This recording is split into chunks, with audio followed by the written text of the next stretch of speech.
merupakan produk Apple yang paling populer dibanding Mac lainnya. Apalagi dengan kehadiran chipset M2 barunya ini. Penasaran? Yuk kita bahas. Ini dia boxnya dengan warna dasar putih dan gambar MacBook-nya yang lagi kebuka. Sisanya gitu-gitu aja sih.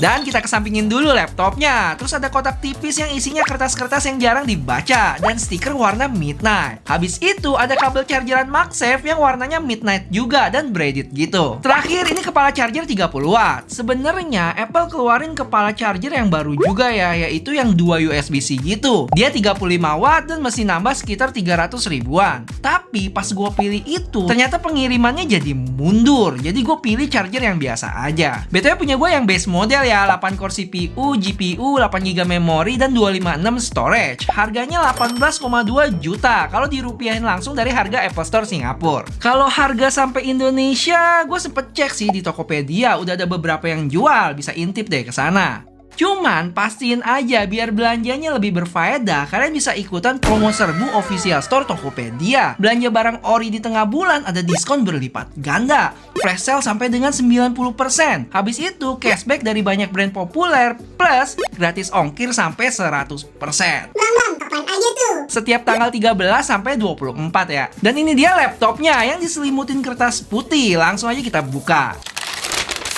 Jujur cakep banget sih desain barunya yang nggak ada bentuk melancip lagi kayak versi sebelumnya. Sekarang flat dan tipis juga. Dia punya berat 1,24 kilo dengan tebal 1,13 cm. Di sebelah kanan MacBook ini ada 3,5 mili jack, di sebelah kiri ada MagSafe charging dan 2 Thunderbolt 4 port. Hah? Cuma 2 doang? Kalau mau colok USB gimana? HDMI gimana? Ya elah, jangan rich people difficult besti. Udah ada yang namanya hub converter. Warnanya juga keren sih, gelap gitu, tapi lebih ke biru gelap sebenarnya. Cuman baru digrepe-grepe sebentar, sidik jari gua udah nempel di mana-mana. Malahan jadi lusuh sekarang. Harusnya warna lainnya sih nggak kayak gini ya, kayak Starlight, Space Gray sama Silver. Dan pas dibuka langsung disambut sama layarnya 13,6 inch dengan notch-nya ini. Ngomong-ngomong notch, buat gua sendiri nggak ada masalah ya yang udah pakai MBP 16 inch bernotch selama 8 bulanan. Malah mungkin kalau hilang notch-nya gue bisa kangen kali. Dan ternyata fingerprint-nya juga sampai ke dalam-dalam tuh, ngeganggu banget sih. Mungkin kalau ditambahin skin transparan bisa mendingan. Oke, selain bentuk dan notch tadi, dari sisi desain apa aja sih sebenarnya perbedaan dengan versi sebelumnya?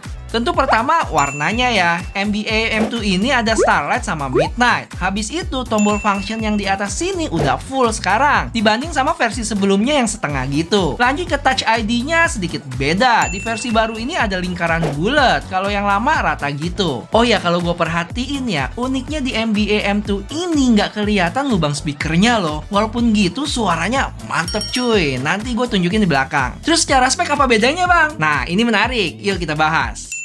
Langsung aja kita bandingin peningkatan apa aja sih yang didapat sama MacBook Air M2 ini dibanding sama M1 MBA dan M2 MBP. Dari ukuran layar terlihat M2 MBA lebih gede dikit ya, dan udah liquid retina juga. Sisanya kalian bisa lihat di sini. Paling tingkat kecerahannya lebih baik di M2 MBA. Selfie kamera juga lebih baik ya di antara M1 MacBook Air sama M2 MacBook Pro. Spek ini sama kayak MacBook Pro 14 dan 16 inch terbaru itu, yaitu 1080p. Untuk speaker menarik juga, dia karena punya 4 speaker loh. Dan ingetin aja kalau MacBook Air M1 maupun M2 sama-sama nggak ada kipas ya dia, jadi lebih senyap dibanding sama MacBook Pro.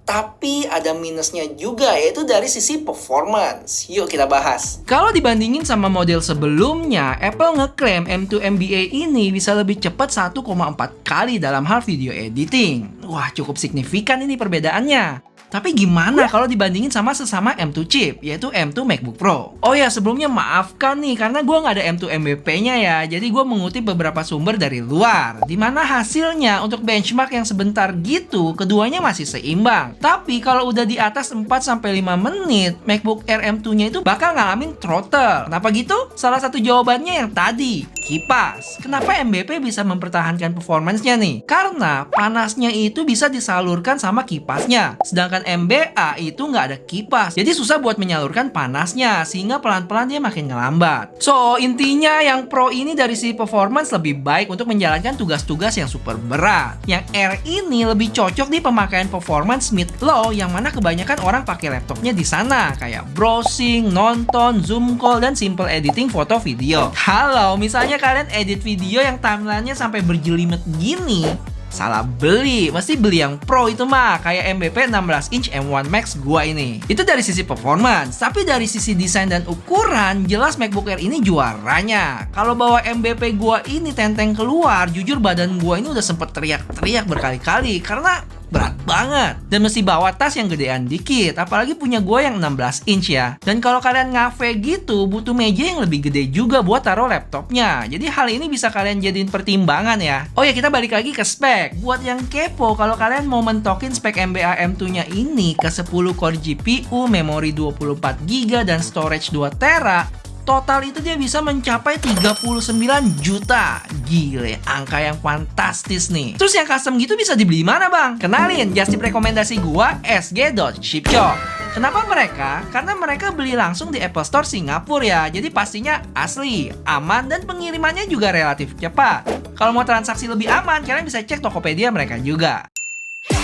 Nah, pertanyaan pamungkas nih, haruskah sikat MacBook Air M2 ini? Pendapat gua ya, kalau kalian adalah pengguna laptop jelata, maksudnya jelata kayak kalian casual user yang pakai laptop buat hal-hal normal yang kayak gua bilang sebelumnya, laptop ini lebih dari cukup. Bahkan baterainya pun terhitung awet kok. Kayaknya kurang bijak aja sih kalau kalian nambah beberapa juta lagi sikat M2 MacBook Pro, yang mana cuma menghemat beberapa detik untuk melakukan tugas-tugas normal tadi. Apalagi MacBook Air ini juga punya kelebihan dari sisi desain, ukuran, webcam lebih cihuy, speakernya juga, dan lain sebagainya. Dan mungkin ini kali ya alasan kenapa MacBook Air merupakan MacBook paling populer di antara Mac lainnya. Lebih mengakomodir kebutuhan orang banyak. Dan jujur, gua lagi pertimbangin buat jadiin MacBook Air M2 ini jadi laptop kedua gua yang berkedok buat kasih ke si nyonya pakai.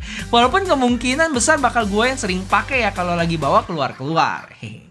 Dan tadinya gue juga sempet galau nih, apakah base model dengan 8 core GPU, 8GB unified memory, dan 256 storage cukup? Setelah gue pikir untuk laptop kedua, kayaknya udah oke sih. Kecuali ini bakal jadi laptop utama, kalian baru deh mesti pertimbangin.